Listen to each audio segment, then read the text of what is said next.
Hey, thanks for tuning in to Busting Beaks and Chasing Tails. I'm your host, Todd Hogan. With me is team member Nathan Overberg. And Nathan's got a hell of a story. And this story goes back, we were just talking, how we think it goes back to 2015. Anybody that's listened to the podcast at all, we've talked about this deer. We've both had him on trail camera. We've both been chasing him for several years. And Nathan decided this year was the year he was just going to put go for broke for him. The kind of unique thing about this deer is he's not going to score anything. Uh, he's definitely on the decline. Probably last year would have been his best year. And even then, I don't know if he would have made 80 inches, 90 inches, maybe. Yeah, he hadn't been much. I mean, I don't know. I'll end up scoring him before it's all said and Yeah. done this year, just to know what it is. But again, like you said, he has never been a scoring type deer for No, sure. this is a hunt of just a mature deer and a deer that's kind of haunted us both for a while. Anybody that's listening, like I said, you'll know what we're referring to. We call him the Old Man. Started out in 2015. If you've listened to the podcast before, I chased a buck forever. We call Beams. Nathan was on the same farm. He was looking for him too. Guy at the bottom of the hill, Jonathan Roop, he managed to kill him. But the Old Man was his running partner. And we think that the Old Man was 3 or 4 when we started getting pictures of him. They would summer together. And we saw these pictures like 2 or 3 years in a row. And, he was just an odd looking deer. First couple of times I got pictures of him, I wasn't even sure he was a 6 pointer. I thought he was just a mainframe forky with some hellacious forks, probably foot long on both sides. But then, we started getting more and more pictures of him. And then, like, we'll get into it a little later, but he just went missing for a couple of years. We assumed he was dead and then, come back around. But let's go back to when we first got into it and started seeing him, Nathan. We were talking 2015, I think, is when we first started getting pictures of him. And then 16, I know, 15, I think, was the first year. But you were talking about you had saw him on hoof. When was it? 16, maybe? Yeah, it was 15 or 16. I'd have to really go back and look. Honestly, I don't know. I might have messed up because I've been pulling deer as they've got killed. I kind of keep a little archive of what's around and as I know they get killed by us or other people or whatever, I'll kind of just pull them out. That way I can kind of keep a halfway live inventory. So I might have pulled a few we scrapped together. I put in that post.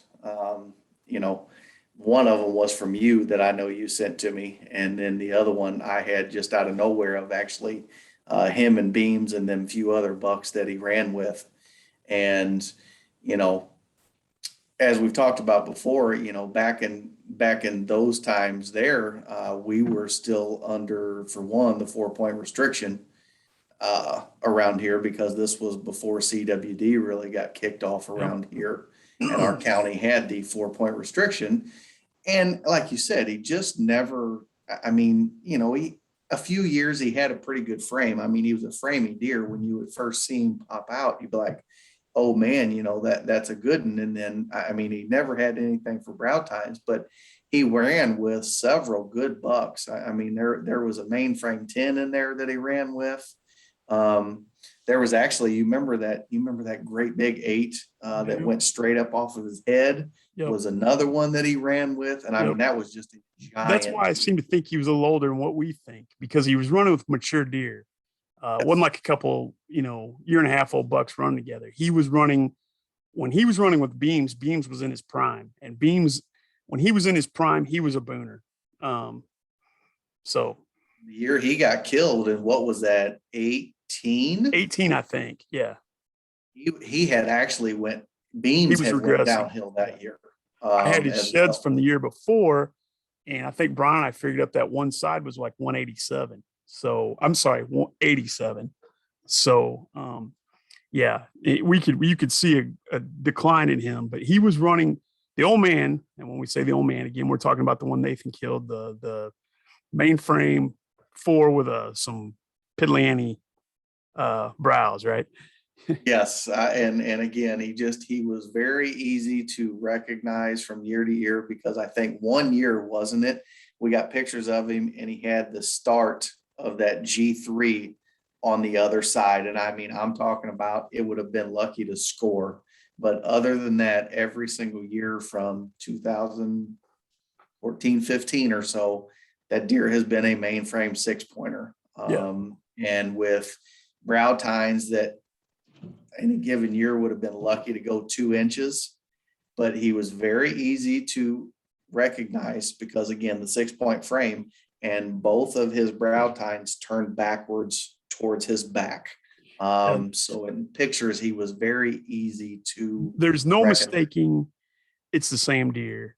And if you look at the frame doesn't change from year to year. It may get at one point it got a little wider, but the forks match almost identical. I mean, from year to year to year to year.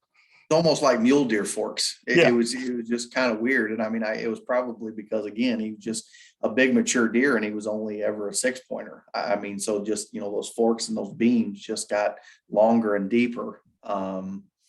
But yeah, he just, again, he just missed our radar in those years. Cause again, for one, his probably 2, 3, maybe even 4-year-old year, he technically wasn't a legal deer around here. No. Because of the 4-point restriction. And again, he ran with that deer that I called Skyscraper. I mean, and honestly, that was a deer I was really chasing. I mean, don't get me wrong.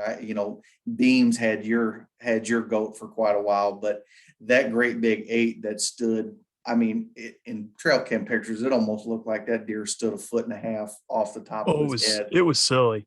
And was a beast of a deer. I Yes. mean, just huge. And this was in, as a matter of fact, with that same group that I had the Ole Man and beams, and I had that 8-pointer all actually in the same trail camera picture. Yeah. If you actually look at it, all 3 of them were in the same picture, and I believe that was 17. And you can look, and I mean, those are all mature deer in 17 for sure. He was notorious for.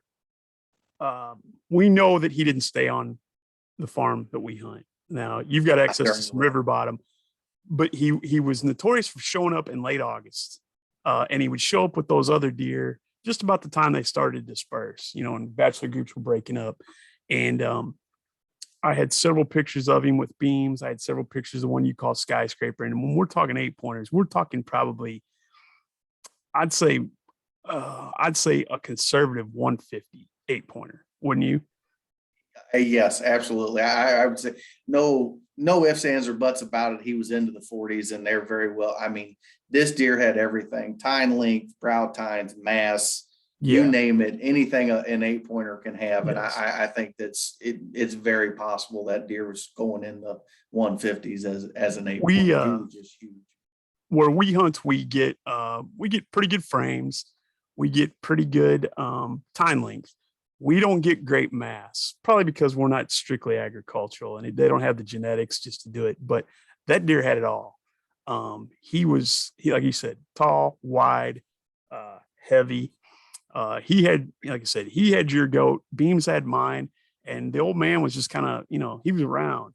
And Brian Johnson, the co-host, he'd film for me every now and then, and he was obsessed with that deer. And I was just like, I don't know what your problem is. He goes, you don't get it, man. That's a mature deer. And I'm like, I wouldn't mount the damn thing if I killed it. He was like, that's not what I'm talking about. He said, and Nathan got it under his skin a couple of years ago. That deer's seen some shit. And I mean, he ran with some legendary deer around where we hunt. And the fact that you killed him this year, when I got the text, I was just like, it was actually not, I shot one in Illinois and I'm busy trying to get it out of the woods. And I see this text pop up and all I could type with bloody hands was awesome. And then got back with you. But just going back to it, like I said, this deer, he didn't summer on us. He would show up in August, maybe early September, disappear again, and then maybe a few times in October, and then we wouldn't see him. But you were hunting back in the food plot we've got in the back. We were thinking it was 2017, maybe 16. Yeah, I think it was 16 because I know it was the year because I had said something to you about that I had seen him back there. And the reason I had said something to you about I'd seen him and, and almost shot him is because he was running with beams, which was the deer, that you were after and was still running around. So, yeah, it was actually, I think it was before I had that trail cam picture of all of those deer together. And the reason I was so excited is because, again, he ran with beams and that deer that I called skyscraper and was, I mean, so I'm thinking at any point in time, I'm all jacked up that one of these, I'm getting Mhm. ready to see one of these deer. And it was mid morning. I think it was right at the very end of October. Stuff was just starting to get good, scrapes and sign and everything coming. And again, at the time, he was a mature deer. I mean, he was easily at that point in time a 3 to 4 year old deer. You could just, tell by his, his body size and demeanor and everything else that, that was a mature deer at that point in time. And we're talking 2016. Yeah. Always a very big bodied deer, kind of a long deer. Um, but yeah, exciting. I had seen him in, we lose track of time. I mean, but I think it was, like I said, I think it was 17 because I think that's when Brian was just absolutely obsessed with him. And I was like, I don't know what your obsession is, but I came He's the out, one that kind of got me, yeah, got him in my crawl. he was so fired up about that. And Brian can get that way about silly stuff, but he was just like, you got to get that deer. And I'm like, well, if he walks by me, but I wasn't going to give up my tag on beams to shoot a mainframe form with some spikes for brow tines. That may have on his best day been 100 inches. Yeah. Yeah. And I came out of the back food plot where we have there at the farm, and I could see it was a big body deer, and I could see those forks. And this was, I think, 17. And that was the first time I saw him on hoof, and he was bumping a couple does down the far end of the field. And that was the first time I ever saw him. And I remember I think I told you, and I know I told Brian, I was like, I saw your deer. And he's like, oh, yeah. And I was like, yeah, wasn't great. I didn't see beams. That was what I was, and Nathan knows that's all I was obsessed with. Um, Like, but so 2017 comes and goes, and we think, like I said, we're losing track of time, but this deer's been on our radar for a long time. We think 2018, he was just a no show, right? We just assumed he was gone. No trail camera pictures, nothing. yes, in 2008, and I know 2019 for sure the whole entire year he was Yeah. gone. No It trail seems like cam almost pictures, 2 no years went sign. by Yeah. because Um, 19 would have been the year I had my hips replaced. And Brian was like, oh, being Old Man would be a good one to get on. And I'm like, because I wasn't getting around real well. And if he didn't walk into the food plot, I wasn't killing it. So, well, and I believe, if I'm not mistaken, it was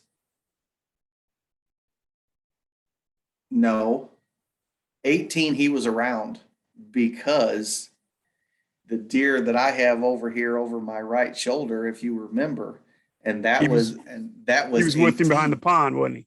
He snuck by me. I was up in the stand and granted, I don't like to admit this too often, but it was a nice warm December day and I was snoozing and I all of It a sudden happens, wake bud. up as the sun is going down and I'm like, oh man, I better start paying attention. We're getting good to good time here. And I'm turning around and you know where I'm at. I'm down in the cedars past the pond there. Yeah. And I look back and I see legs out in the field behind me and right by them cedars. And if there's deer there, there's only one spot they're coming from.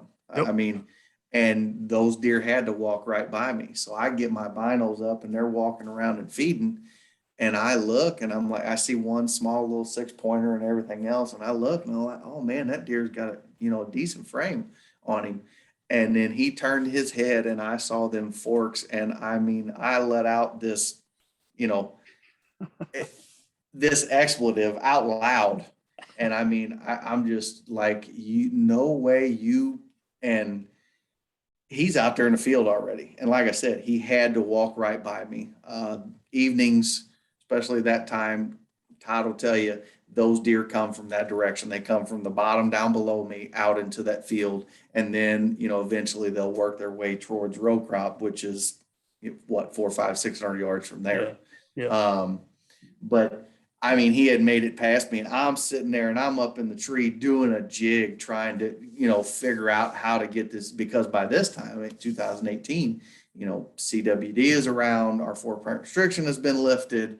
He's technically a legal deer. I mean, I don't think anybody would have questioned us if we would have killed him before, because again, he was a mature deer. But I'm up in that tree trying to find anything, but I got nothing but cedars behind me.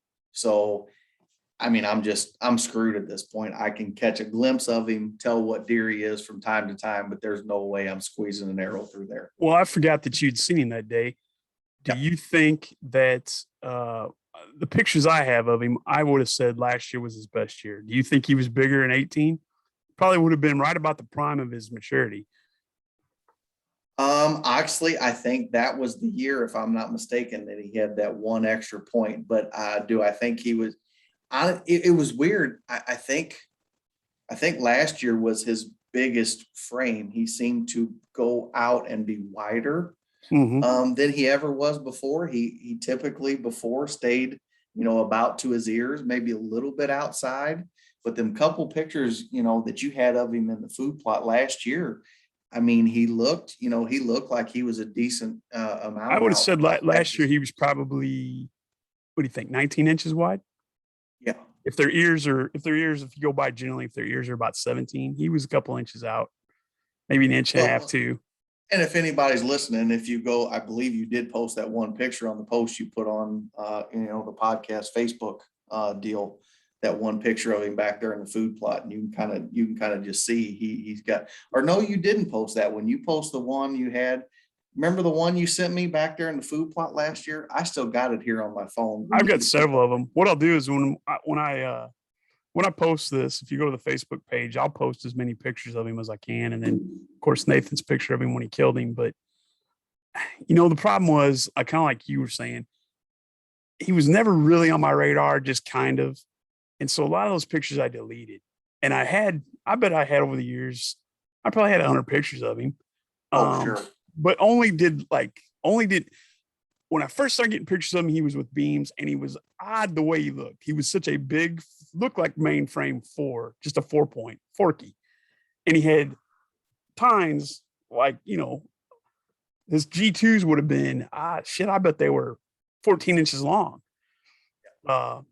But last year, when he started showing up, is when I really got excited about him. 1, because he was back, and 2, because he looked huge. And I say this all the time, but he looked like a Brahma bull. The pictures we had of him had an old suede back, had the brisket hanging, the old pot belly.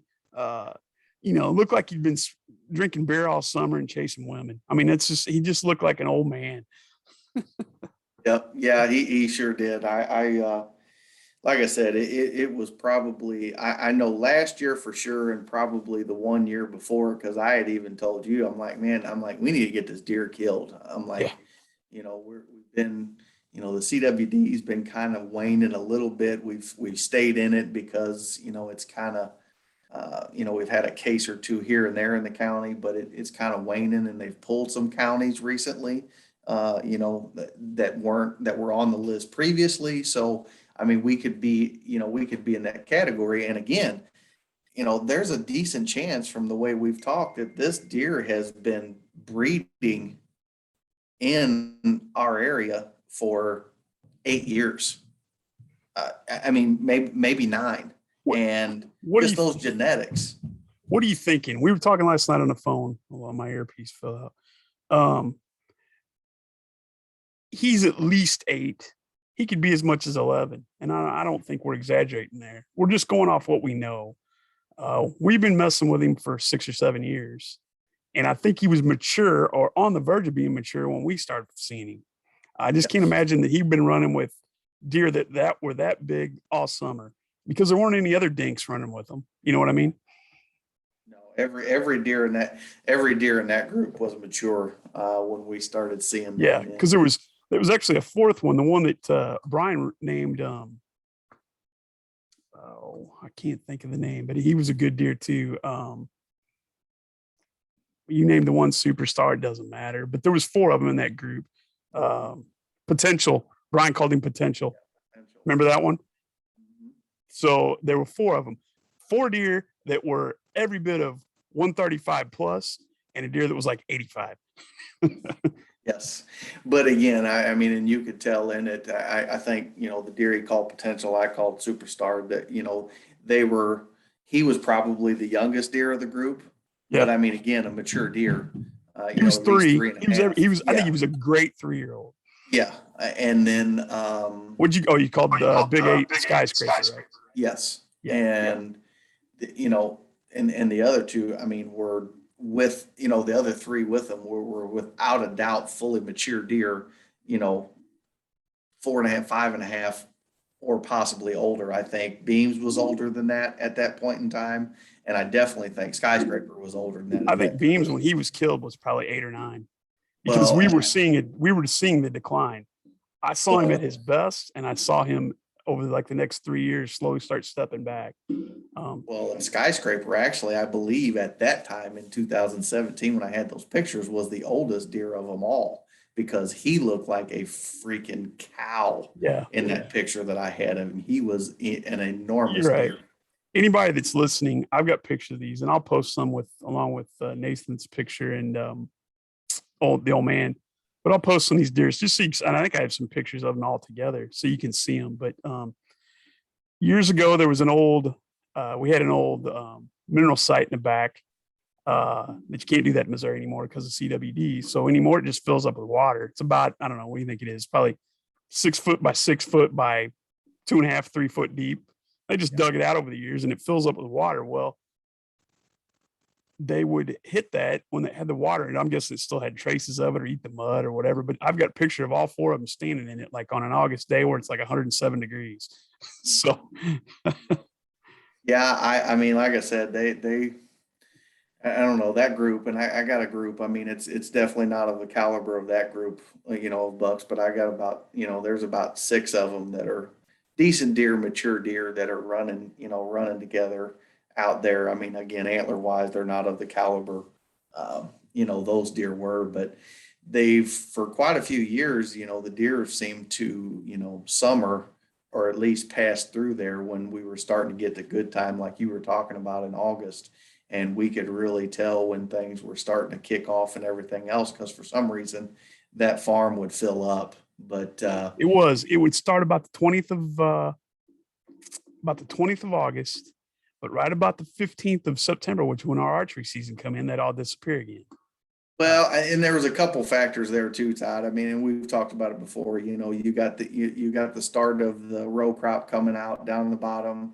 You got the start of some of the acorns, possibly getting ready, or the scent of them starting to, probably the first part of September, which that farm that we're on has several very big and fruitful acorn flats Oh that yeah, several. except for this year, Yeah, normally produce pretty well. but so going back, um, 2019, he's a no-show. We have no idea where he's at. Assume he's dead. Uh, we won't get into too many specifics here, but we hunt along a area on the other side of this river that we hunt from is a huge conservation area. And there's no hunting there. I mean, they're not pressured at all. And Nathan knows firsthand because he can sit on the river at night at the crossing and watch just shit piles of them pile out there and pile into the row crops down the bottom, right? Yeah, and I mean, I got to be totally honest with you. I've never. I mean, we have as good a deer population around this area as you're going to run into. I don't care where you go. I mean, there's been times, and Tyler can tell you late season. I mean, that farm we have fills up like crazy, and I mean, you can sit there on one of our food plots or whatever else and see 15, 20, 25 deer, and not even blink an eye. I mean, but down there, especially, where he was talking about uh, where this government owned land is just, I mean, I don't know, it just seems to be a magnet for deer, and especially in the evenings. I mean, there's been times down there I've seen 35, 40 deer, and I mean, that might be being You conservative. said, I think one day you were telling me about it. You're like, have you ever seen videos of the Milk River in Montana? You're like, that's what it looks like. They just, I mean, they come from everywhere. And they just keep coming and coming and coming. Well, and I told you that first hunt for him, this year, because like we had talked about, I had decided, and I've never done this before. I've just, I've been always been, you take the opportunities that mature deer when they're put in front of you. We're not on any sort of land that we can highly manage and, let, 4-year-old get to 5-year-olds and everything else. I've said, hey, if it does it for you, if it's a mature deer, have at it. You take the opportunities because you're not going to get a whole bunch of them with a bow in a Yeah. year. But My I rule's always finally, been, my rule's always been, did it make me excited? Yeah. Then shoot the thing. yeah, absolutely. And I'd finally, after the past couple of years, and again, him showing back up last year and, me saying, hey, we need to get him killed. And I finally said this year, I said, Todd, I said, I'm not, especially before rifle season comes in, I said, I'm not filling my tag with any other deer besides that one right there. I said, I'm going to put cameras out. I am going to find out what this deer is doing and I'm going to kill him. And this is the first time that I've ever done this. And because the problem is we weren't getting pictures up on top again. So, yeah. If you hadn't been hunting the bottom, we would have known he existed. And I think that's what happened back in 19. You weren't hunting the bottom near as much. Um, and he was probably down there all summer. My guess is same thing with all these deer we're talking about. They probably stay on the government land about 90% of the time. They maybe take a little wander here and there. The rut probably pulls them off a little bit, and that's ultimately what brought this one out. But Yeah. yeah, Well, and we were talking about the river and all the deer that we see. Well, I took that first cold front in October. I think it was mid-October. It was one of them days, it had turned cold and it started to rain early in the day, but then it turned to like that, that cold, foggy mist in the afternoon. And I'm like, oh man, I said, I'm going because I've always had great luck on those days. Just that mist, that fog, evening hunt, October. I've always seen a lot of deer and again, bucks on their feet. So I'm like, man, I'm getting off work and I am going. And so again, it's just rain. The foliage is not off. It's the older foliage. So, I can get in real quiet, but the other problem is you don't hear deer walking through the woods like you do actually, in the fall. yep. And so across the river and the government ground, it's just starting, it's starting to fill up. I mean, these deer are just starting to come out. I had 4 or 5 deer walk past me, but again, I was down in the bottom where I had gotten pictures and I'd showed you and Brian of the Ole Man. And I'm like, nope, I had a doe come by me at 25 yards at 3:30 in the afternoon. And I'm like, nope, not down here. Ain't doing And it. you were literally sitting right on the crossing too. I mean, from where you sit, how far is it to the other side of the river? Not that you would, but I mean, if you had a rifle, you could cover it, right? Oh, from where I'm sitting, Yeah. I could, I mean, listen, it would be a poke, but I could shoot the other side of the river with my bow. Oh, really? Okay. Yeah. Oh yeah. Yeah. Yeah, no, I'm We're not talking about the Missouri River. We're talking about just a, yeah. This is a smaller river there, but but I mean, yeah, I would say that river's, 40 yards wide and yeah. I'm sitting 10 yards off of it. But So, you're right there where they come across onto the sandbar on the other side and walk up right to you, right? yes. Yeah. Yeah, we have, and there's several spots that they cross there, but they're just starting to pile out and I'd already passed up, several does because again, I'm concentrated on the Ole Man. I showed you guys daylight pictures of him in, into September, start of October. So I'm like, nope, he's daylight and I'm not Hold shooting on. nothing else down here. Before we get too much farther, let's rewind just a little bit because I want to make sure we get the whole story. So 2019, he disappears. 2020, when was it? Late. It was October because I sent you those pictures. I get pictures on my cell camera one day, and he's in the food plot every day. What about 3 o'clock? And he's just there. We didn't even know he existed, and he's just back. And so Nathan and I go out there one day and he's sitting with me and we're like, it's going to happen. And actually, remember, you and I are sitting there and those horns come walking up the hill. And I'm like, oh, and then you go, here we go. It's go time. And then it steps out and he's a good little 3-year-old. And I'm like, oh, I ought to shoot you just for being stupid. But again, he is as big last year as he's ever been. And I saw him on hoof sitting in your stand in the front of the farm where we hunt. Now, fast forward to this year, and you send Brian out these pictures, and I just couldn't tell because he had gone downhill so dramatically over a year, which leads us to believe that he is older than what we think. I was like, it looks like him, but by God, I can't believe he's gone down that hill much in 1 year. But he had, when we got better pictures of him, when he started comparing it, there was no doubt, same deer. So let's get back. I text Brian and Todd both pictures. I said, it's him. I'm like, he's back. But again, so it's the first pictures. And you're like, what do you think? And I'm like, could be, I don't know. But you didn't get it was a cell camera picture. We weren't looking at the SD card, so it was a little grainy. It was about, it was twilight, which made it a little harder. You weren't getting a full flash yet. So I even called Brian. I'm like, what do you think? And he goes, I don't know. He goes, I think it is, but it's hard to tell. But then Nathan got some better pictures and got a couple good looks at him and goes, it's him. And so then, all right, let's go back to the misty day and move forward to the hunt. Well, and I'm looking and again, to the point, all of a sudden, I'm sitting in that stand right on the river because I'd gotten pictures of him coming down that trail that I'm hunting. That's actually the first pictures I got of him because that's where my camera was. And all of a sudden across the river, it just starts filling up with deer. Here come just one after another, after another, after another. And I end up calling Todd after this because I'm concentrating on these deer across the river. I got my binos out. I'm trying to get my eyes on him. It's mid-October.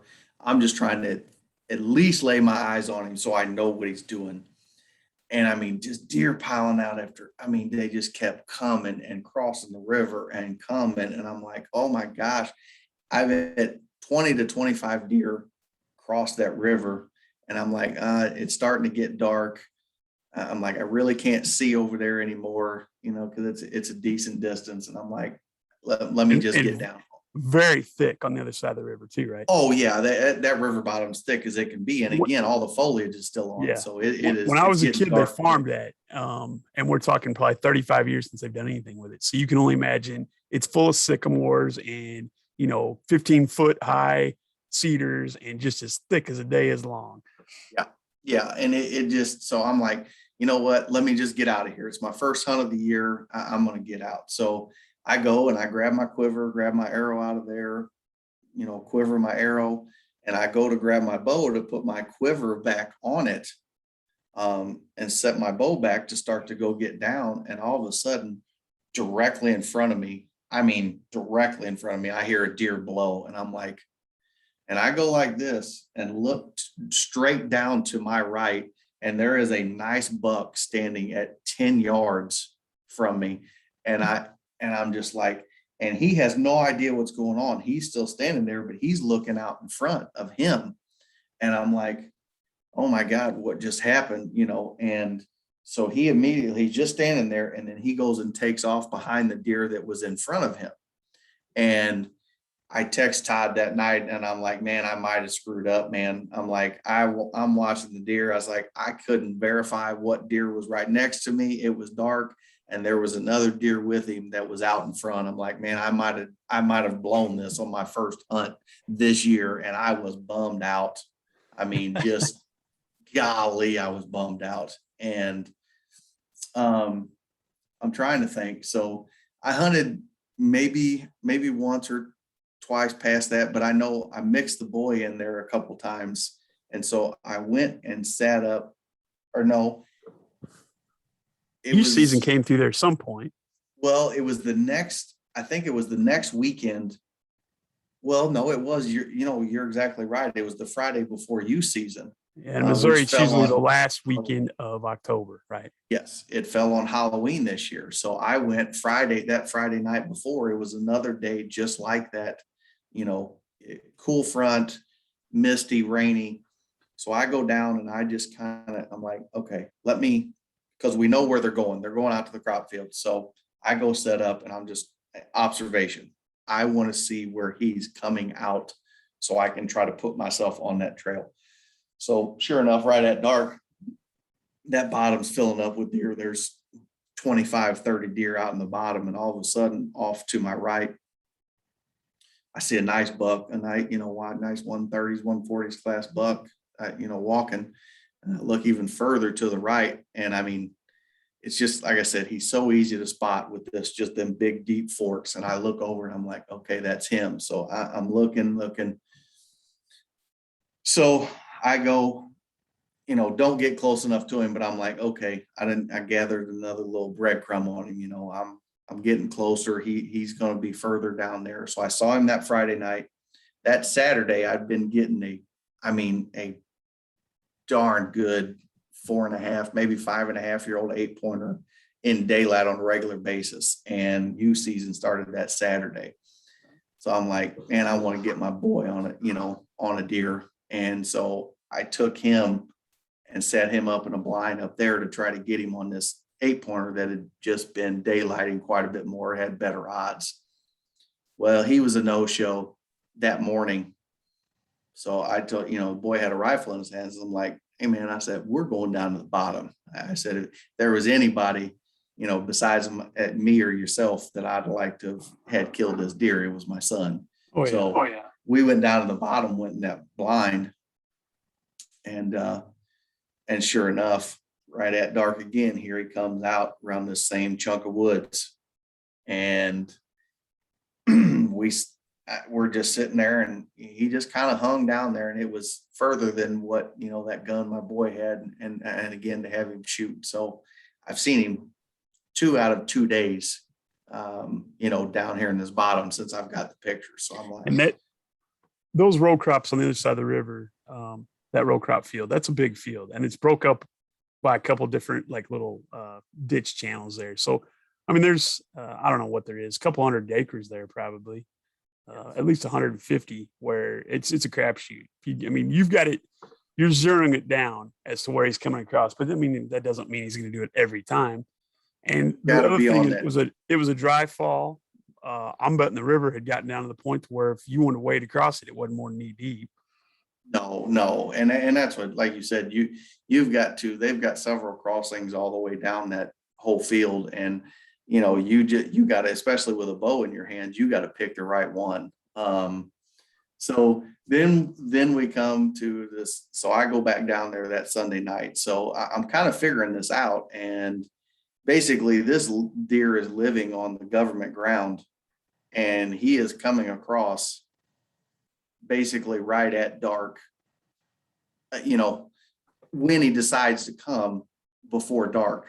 He's a freeloader. He's living on the government dime and coming across and eating on somebody else's property. Absolutely. And I mean, that's what I said. I'm starting to put this together, and I'm like, man, this is going to be tough. I might've picked a rough year to do this, because I'm like, I've literally got maybe 10 or 15 minutes at the end of the day, if he decides to get off his butt during daylight, and I've got to pick the right trail coming across the river, and I've got to be within 40 yards of that trail in order to get this deer killed with my bow, which is what I was trying to do. So on top of all the other deer that are coming across that might blow the scheme long before he gets there.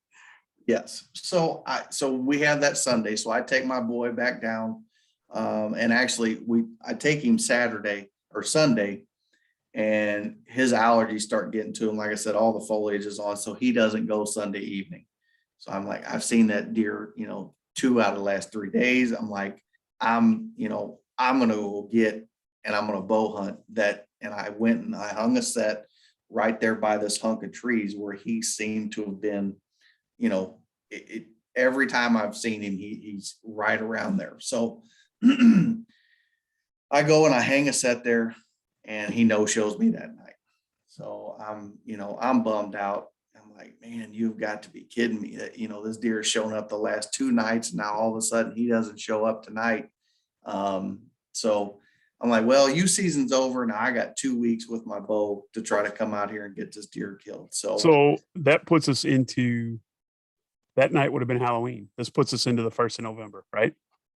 yes. Okay. And so, and again, this also starts my rut vacation. I typically take off those first 2 weeks. So I'm like, man, this deer's getting ready to, get a whole lot of my attention. But during the time being, after my son, I went and I dispersed cameras basically along the whole 3 different cameras along the river and along their trails coming out to try to narrow down the trail that deer is coming across the river in. And I'd even went, and this, a couple of evenings that week in between, I went and sat on the ground because I made a Facebook post because I'm like, you know, maybe he's seeing me get up in this tree. He's sitting right across the river. Like I said, which you're talking, it's, 40, 50, 60 yards at the most. Maybe he's seeing me get up in this tree because I got to walk across a wide open field, and then crawl up in this tree. So I'm like, I'm going to sneak this low spot. I mean, y'all don't understand. I mean, I had on my leafy suit.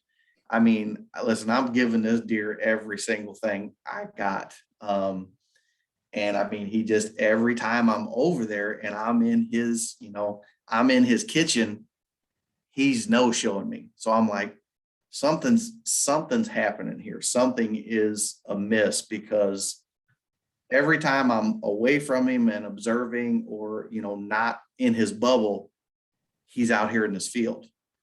But when I get there in it, he's not there. I'm like, there's something I'm doing that is causing him not to be here because this is where he wants to be. This is where the food is.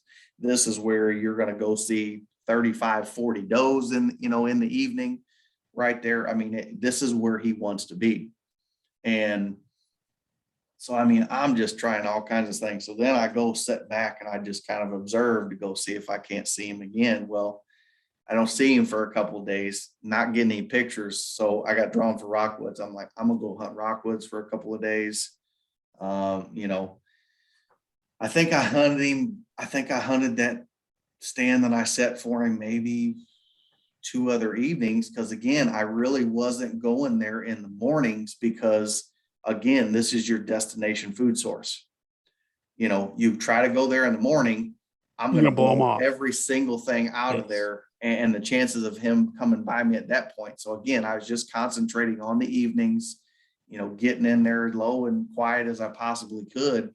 The other thing we didn't mention, and I didn't mean to cut you off here, but your access on this is not great. You've got a 1,000-foot bluff to your back. So there's no way to come in the back door. You've got to come across an open field or at least expose yourself at some point. So that adds credence to your saying it's almost impossible to hunt them in the morning. It morning for sure. And I mean, like I said, evening's not great because, again, there's a ledge right across there on that government land that we're talking about that actually sits up and that bottom field sits down. So they can actually be bedding up on that ledge on the other side and have vantage point straight down to you over that whole bottom field. So, I mean, it's just tough. And there's a big ridge, a big timbered ridge that sits over it to the north side that a lot of deer come off of if they're not coming across the river, that especially when the foliage is off, if you drive a vehicle in there or a human walked across there, I mean, you might as well be having a flashing neon sign walking across there. Yeah. So access is just not good in this place, which is, I hate to say it, that's why there's so many deer down there, because they can tell if it's hard to get a deer killed down there. So, and again, then I had my trip to Illinois planned the second weekend of my rut vacation, the second week of November. So I have to go leave and go to Illinois. So I've got to kind of leave him alone. Well, when I come back, it's rifle season.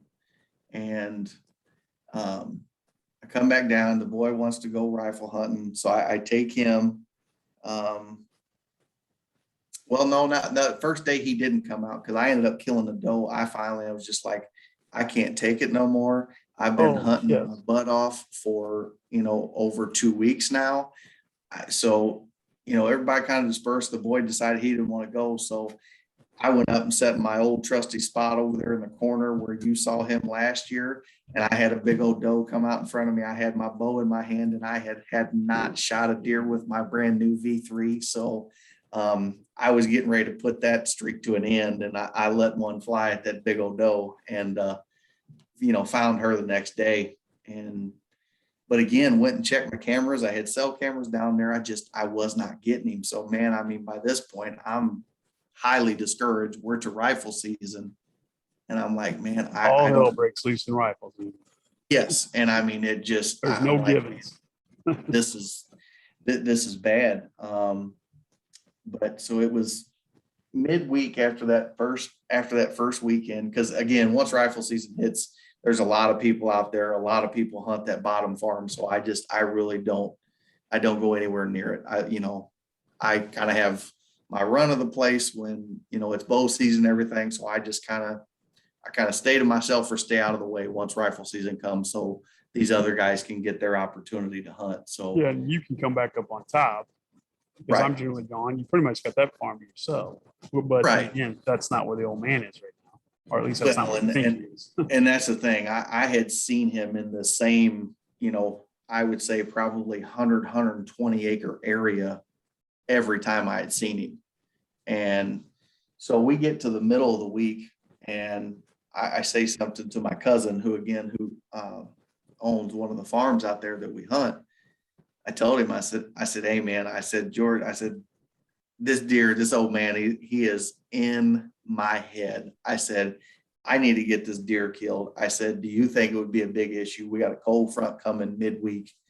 I said, we're starting to get to the point to where we're getting a lockdown and everything else. I said, do you think it would be a big deal if I snuck down and hunted that bottom field, that last field, Thursday? And I'd picked the day. There was a cold front coming through. It had rained early in the day. Wind had switched. I remember that day. Yes. We'd had pretty much a south wind or a southeast wind consistently, and it flopped to come back out of the northwest. Yes. Well, and if you think about it, how that farm is orientated, the northwest is not great for blowing at the Back river. across the river. Yes. And that's where he's coming from. So I'm like, my only option here is to take my rifle, sit across the field in that line of timber right there, and see what happens. And I at least lay my eyes on him again to find out if he's even still around, if he's alive. And so I'm like, that's what I'm going to do, because I have no pictures, no sightings. And I'm like, let me just go down there and sit, take my gun. And so I'm sitting down there. It was after I got off of work. Of course, time has changed. So I got maybe 45 minutes, of daylight, of shooting light left by the time I get down there. Well, I mean, I'm getting to that spot, and there's deer already coming out. And I'm like, it's what I thought it would be. It's a good deer movement day. Let's see what happens. Well, a buck, nice young 8-pointer comes all the way down from the other end of the field and is in front of me.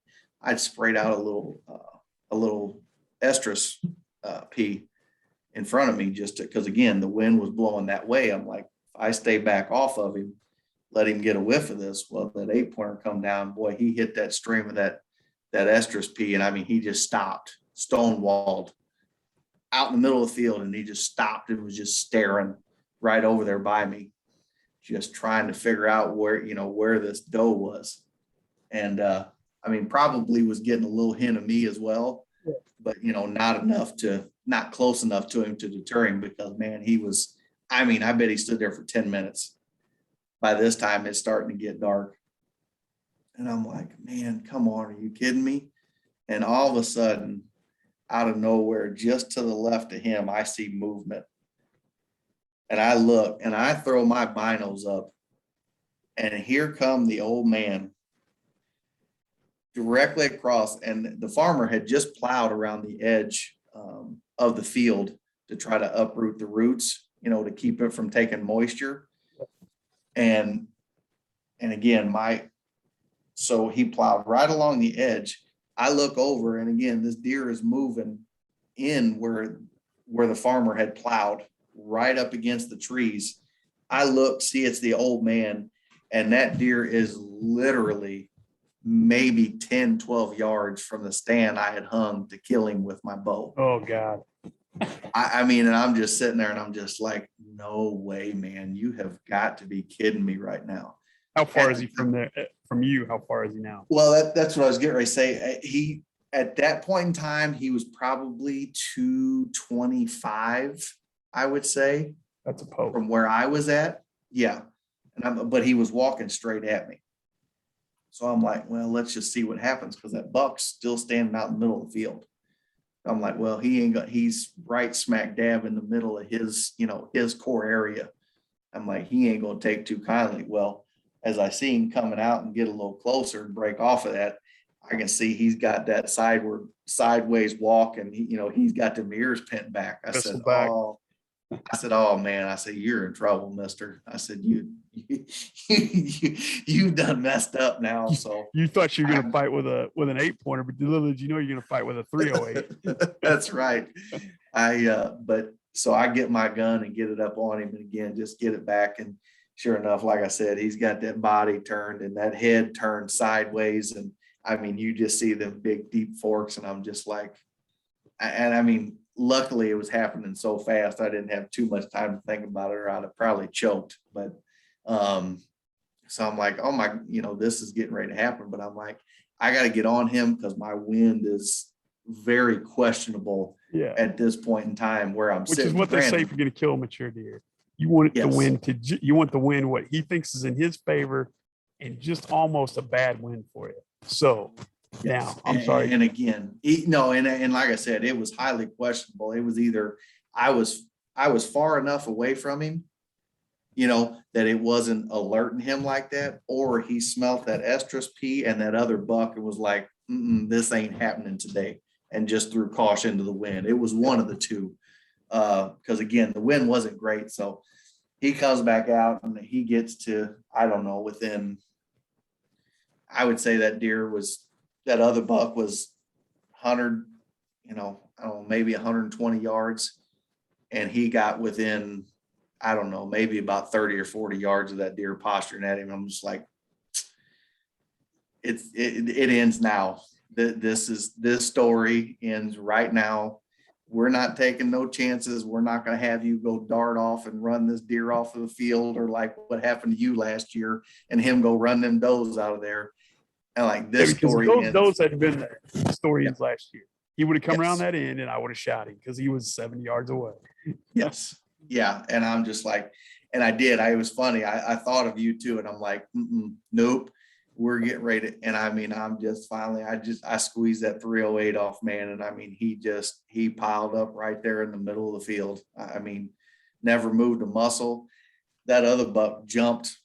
I mean, probably he made like 2 hops and then just stood there looking like, what on earth just happened? I thought I was getting ready to get my butt kicked, and now he's laying here on the ground. And, but yeah, man, I don't know. I called my wife, and the only thing I said to her, I said, he's dead.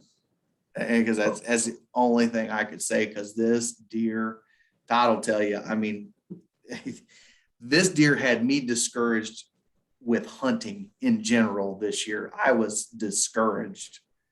That's why he was mature. And about, like I said, I had killed a deer that night in Illinois, and I'm working my ass off to get him out, and my phone dings. And I pull it out of my pocket, and I got a bloody hand, and I look and see, and all it says, it's to me and Brian, got him. And I'm just like, well, that's got to be the Old Man, but I don't know yet, because I don't have a picture. That's all it said. And then, of course, then I worked like the next hour trying to get my deer out. And then about that time when I get back, there's pictures. And I'm like, holy shit, that crazy son of a bitch did it. Devoted his whole season. Nobody, I would say the only one I would even say better would be Brian, but it would be close. You decided you wanted him, and you just went and got him.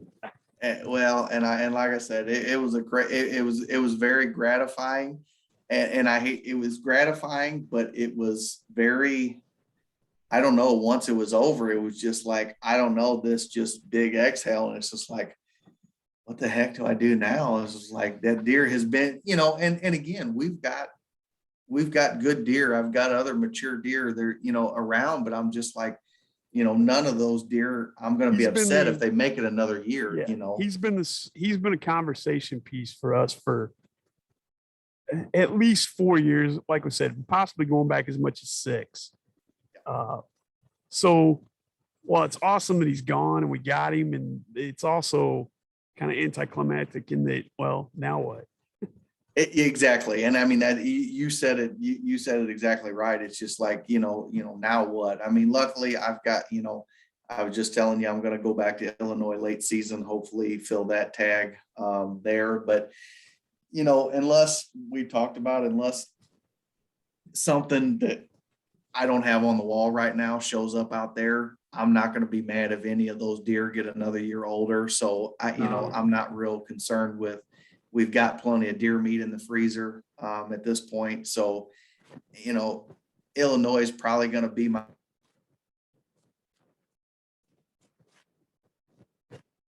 You there, Nathan?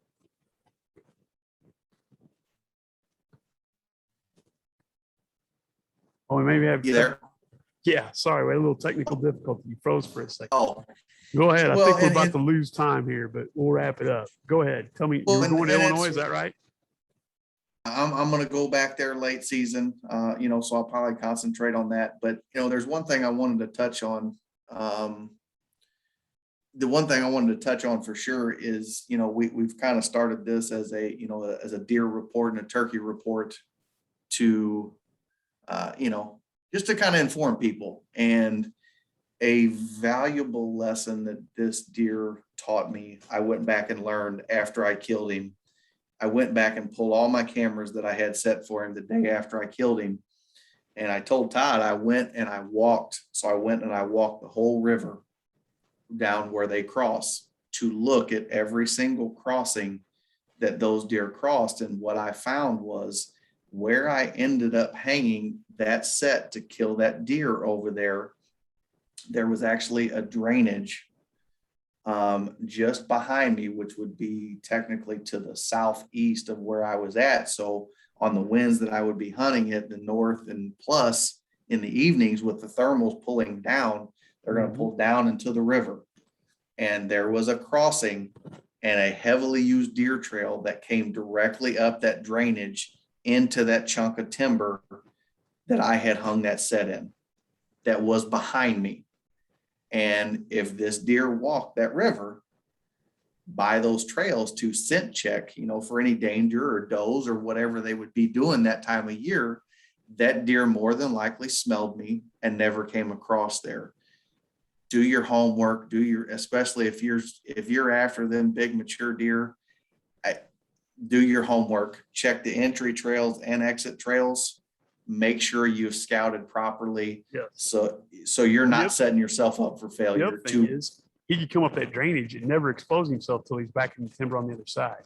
The only thing he'd expose is it, for one, I mean, using his nose. And then if he doesn't have that, I mean, the only thing you're going to see is this much of his head. And then he can scan that whole entire bottom. Yes. And again, I was basically doomed before I even got in the tree. So he knew you were there several times, probably. Before, and that's why every time I was in that stand, he was a no-show, because it was just my thermals would pull straight down to that river, and it was probably filling that river bottom up. I mean, the only time it probably would have worked is if I hunted in about a 25, 30 mile an hour wind that stayed up above the river and just pushed on past him. Or maybe in the morning, which you can do anyway. Maybe in the morning with the thermal. Exactly, which more than likely he's already back across to the government land, and I may see him from across the river, may get to call him and pull him across. But again, you let a deer like that know you're hunting him too many times, and you're probably never going to see him during daylight again. But yeah, I learned that valuable lesson. I thought I could just lay my eyes on him, go hang a set in a particular location in the middle of where he was at, and hey, I'm gonna get him killed one way or another. And where I hung that stand was probably the reason I never saw that deer on stand in that particular location and didn't get him killed with my bow. So there is a reason that he got to be that old. yeah, if I would have moved it 40 yards, 40, 50 yards to the south, let him get to me and then call him once he hits that field and crosses the river and check them trails, I probably could have killed him. But take your time. I'm always one, and I know, Todd, you're the same way. You don't ever like to put yourself in where you think those deer are. You don't want to put your human sin in there because you don't want to ruin them. But in the same aspect with this one here, because I didn't go check over there where all them trails were coming from, I put my stand in a bad location in order to kill that deer with a bow. So again, there's a reason he was as old as he was. I would just like to say, on behalf of me and Brian, I don't know that I would have been as excited if I killed myself. Congratulations. That is awesome. He won't be a record book here, but he is probably going to be, first of all, he'll be the most memorable deer you've got on your. We've got stories about him for years. And the fact that you were just ate up with him. I'm glad it's you for one, because of all the effort you put in. Two, I'm glad the Orange Army had taken to the woods, and it could have been anybody. Not that I discourage anybody, weekend goes out 2 weekends, plays Orange on, but you had that much history with that. Somebody else did it. So I'm just thrilled for you. Like I said, I killed a deer. That was like a cat. I was like, oh my God, that's awesome. So good for you. Well, Todd, I really appreciate it. It's the first time I've ever done that, and I was thrilled as I could be, to actually accomplish it. We know enough to be dangerous, and we like to pretend like we know everything, but we don't. But we're pretty accomplished hunters. In my book, that will put you to home. That's the fact that you distinguished this deer and decided this year it's all you're going for. And you did your homework, you used cameras, did what you thought you had to do. And doing your homework, like you said earlier, laying the red trail to try to find your way in. And there was some luck involved. But I mean, that deer had some luck in the past. You could have killed him 4 years ago on my food plot. But Well, and again, Todd, I really appreciate it. That means a lot. I mean, you and Brian are, very accomplished hunters, and I mean, we learn things from each other all the time. And again, like with this, learn from your experiences you have. Always try to make yourself a better hunter. It's just going to make you more successful in the future. And again, for future generations, both of our boys hunt and everything else. And the more we can pass on and keep this going and everything else, I think it's, as much as I enjoyed killing the Old Man, seeing my boy shoot that buck this year with the rifle you loaned us. I mean, I got just as big of a thrill out of that. I really did. Just seeing and watching that is awesome. Stay tuned to the podcast, because the Busted Beats team has put down some deer. Just me, you, and Brian have enough to feed a small army right now. Then you throw Ronnie into it. Meadow Harbor. We've got some stories coming up. I have slacked this year. To be honest with you, I was kind of burnt out with us. But I'm going to kick the podcast back up, but we're going to try to do at least bi-weekly, if not weekly, moving forward. But this one I wanted to do a whole podcast about. First of all, whether anybody else thinks it's interesting, Nathan and I do, because we spent the last 6 years daunting with this deer. Second of all, I always like to hear stories like this. I mean, Nathan, he definitely had more encounters with this deer. I'd seen him a few times, had several pictures of him, but nothing like Nathan had. So when Nathan decided, he told me back in September, he's like, I'm going balls to the wall. It's either that deer or bust. And I was like, well, good for you, man. And then we'll get into this later, but I killed a pretty good deer on that farm back in October. And we haven't even got into that yet. So I was done out there. I was like, run nuts. I'm not going back out until, because my bow tags are done until after gun season. So it's good for you, man. I don't know what else to say except it's not like I'm proud of you. I'm proud of you. Work you put into it. Very devoted. A lot of stuff I catch myself anymore, and I know better. But you were like, well, I'm gonna all my stuff down here, reset. A lot of times I'm like, well, I'll just have this. And that's if you want to kill a deer like that, it's not how to do it. Congratulations. Well, Todd, I really appreciate it. And again, it means a whole lot. I respect you and Brian and, Ronnie and Matt and, everybody that comes on the podcast. I respect all you guys as hunters and just, again, just to hear that and have that validation from you guys. And again, to get something like this done that you set You out need to find some new friends to hang out with. Well, hey, listen, simple respect from your peers who go out and do this stuff. And again, just love to do the things that you like to do. It means a lot.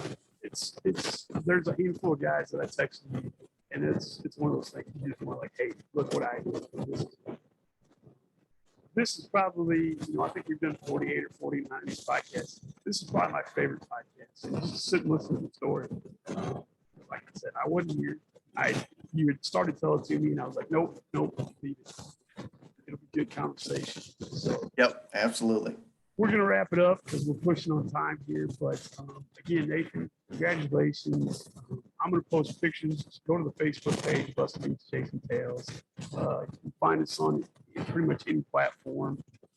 If you're gonna listen to any podcast, tell your buddies to listen to any podcast. Listen to this one because some of them I kind of, like I said, like everything else, I kind of am all and lazy about it. But this one, we put a lot of thought into, and the story goes back 6 years, maybe longer. Nathan is actually going to have that deer tested to see how old it is. Can you say you're going to check on it? I was gonna say that here right before we got out of here. I've pulled both of his front bottom jaw incisors. I've got them all cleaned up, and I'm probably gonna be shipping them off here in the next day or two. So hopefully on one of the next podcasts, I'll be able to tell you guys exactly the age of the old man. Yeah, good deal. We'll find out for sure.